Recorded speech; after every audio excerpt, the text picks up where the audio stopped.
Anil, I brought you. Pelantita's voice fell silent as soon as she made eye contact with an important guest like Chongfa, taking her first step into the Pine Palace in the late afternoon. Pelantita felt uncomfortable, with both Princess Anil and Chongfa fixing their gaze on her.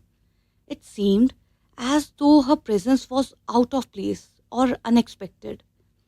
She could only wonder if she was interrupting the conversation between two of them. Who could have expected that at this moment the exquisite Chongfa would opt to have a private meeting with Princess Anil in the Pine Palace rather than staying at the front palace alongside Princess Alisa, who is her aunt. Hello, Kunpin. Chongfa broke the silence with her customary smile after a moment. Chongfa was noticeably more composed in her demeanor compared to Pelantita.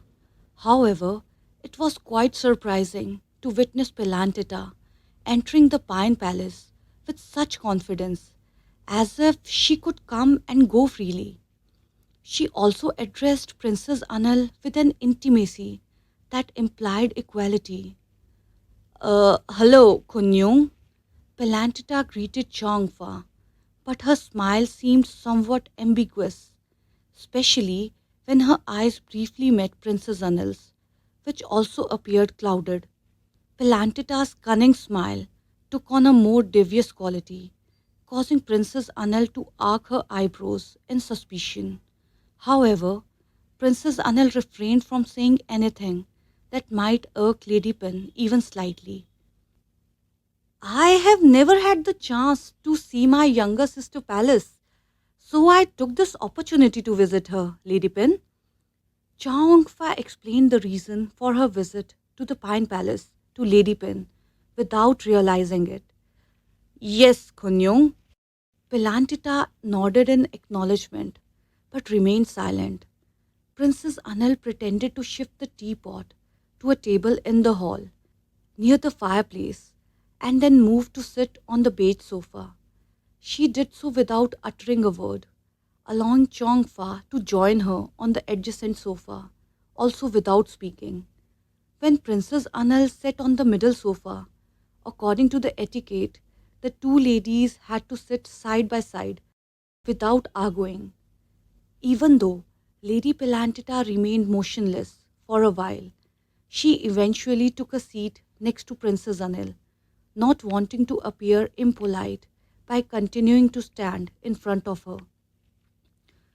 Kunyung, please remember our scheduled meeting for tomorrow. Join me for a game of tennis. It would be an honor. If I extended invitations and no one shows up, tomorrow could turn out quite dull. Princess Anil initiated the conversation, sensing the profound silence in the room, almost able to hear each other's breath. Chao, Kunpin too? Please don't distort Anil. Yes.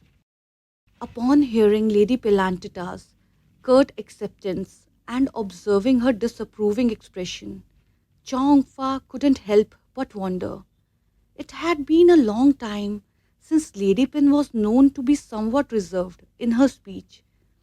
Yet, she had always greeted Chongfa with a smile and a friendly disposition. It was only during their encounter at the royal wedding that Lady Pelantita openly displayed her disapproval towards her. I need to leave now. I have an appointment to go to Chinatown with Aunt Elisa this evening. I see. That is why my mother did not book me today, because she is taking her favorite niece around, Princess Anil said with a smile, while Pelantita kept her head down and looked at the fleece carpet in front of the fireplace. Oh, it turns out that I asked her to take me, Chao, Chaongfa said, then smiled sweetly to Princess Anil. I must take my leave now, Princess Anil. Farewell, Kunpin, Chaongfa said, directing the latter part of her statement to Lady Pen, who was raising her hand in a gesture of farewell to Chongfa due to being younger. Goodbye, Kunyong, Pelantita quietly replied to Chongfa. I will walk you to your car, Kunyong.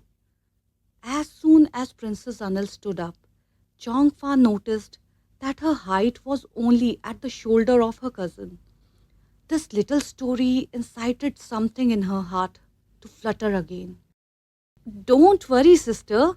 The car is parked in front of the porch, Chongfa said as she lowered her head slightly to say goodbye before walking to the luxurious car that was waiting in front of the Pine Palace. If Anil looks at Kunyong till she's out of sight like that, why won't you follow her to Chinatown? Not only did Lady Pelantita's voice turn hoarse and cold, but her ember brown eyes also appeared even colder. Who would want to go to Chinatown? Said Princess Anil, crouching down next to Lady Pin, so close that her shoulders pressed against Lady Pin's shoulders. I just want to be with you. I do not want to hang out. The beseeching tone caused her quivering full lips to momentarily convulse before settling into an even more contorted expression as her gaze shifted towards the teapot on the center of the table. Pelantita could not figure out why she was so upset with the white teapot set in front of her.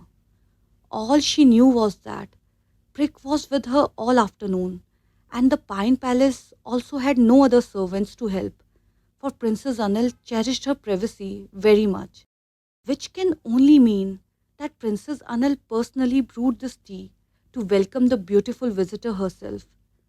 This speculation appeared to trigger an inexplicable surge of anxiety in her mind. Really? Lady Pin's voice is still cold. You have turned out quite recently, and Anil is so charming.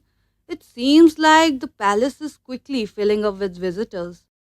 Lady Pelantita crossed her arms and surly looked at the fireplace for a long time. You have slandered me so much, Princess Anil said, laughing. The visitor is only Kunyung, who is my cousin.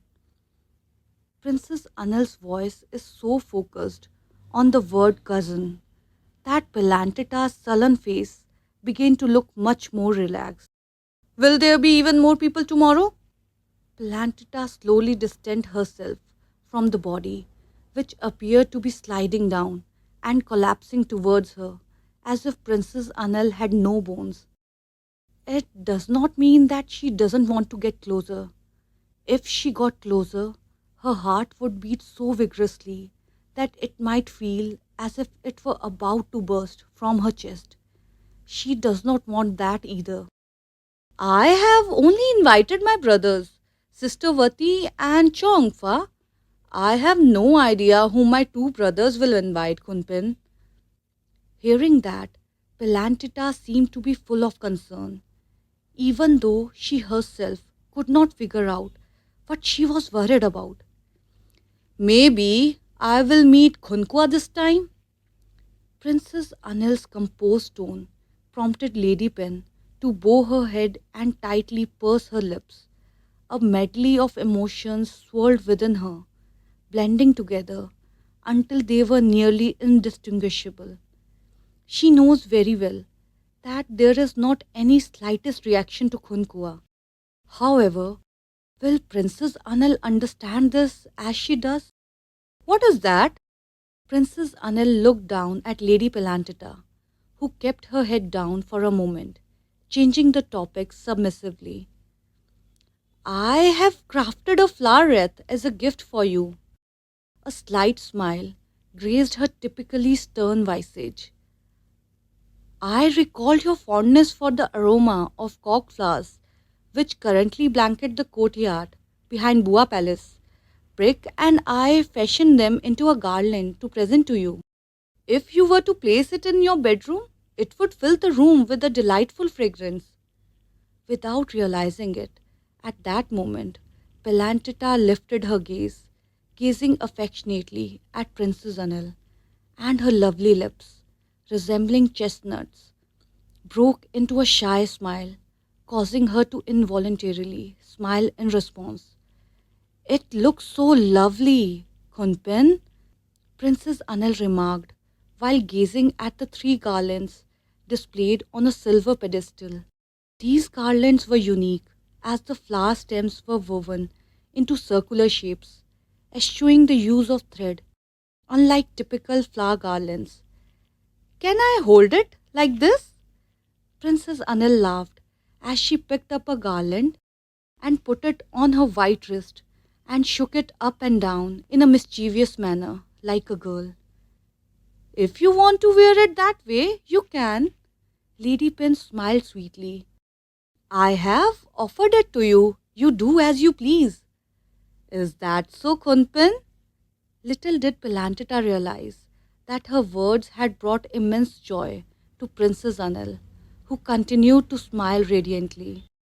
Why does your hair garland look cuter than other bunches? Princess Anil asks as she moves closer to Lady Pen. She also reaches her hand to touch around Pilantita's garlands on her hair bun gently, so that someone's face starts to blush. You're lying to me.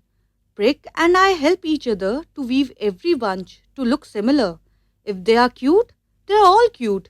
If they are ugly, they're all ugly. Pilantita pouted her lips like a pouty person. Really?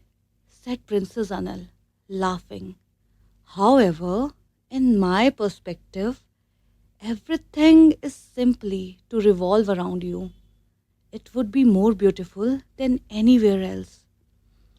The captivating voice, coupled with the sparkling eyes, stirred something within Lady Pilantita's heart as Princess Anil's face inched closer and closer to hers continuously until the tip of Princess Anil's nose gently traced along her cheek and came to a halt at the garland adorning her hair bun, gathered at the nape of her neck.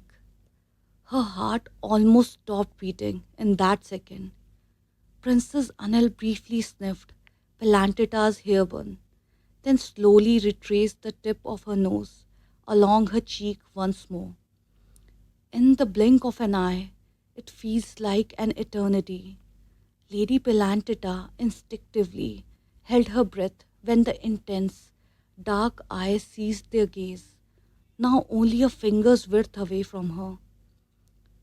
The cork flowers smell so good, Princess Anil finally said out in a sweet, floating voice.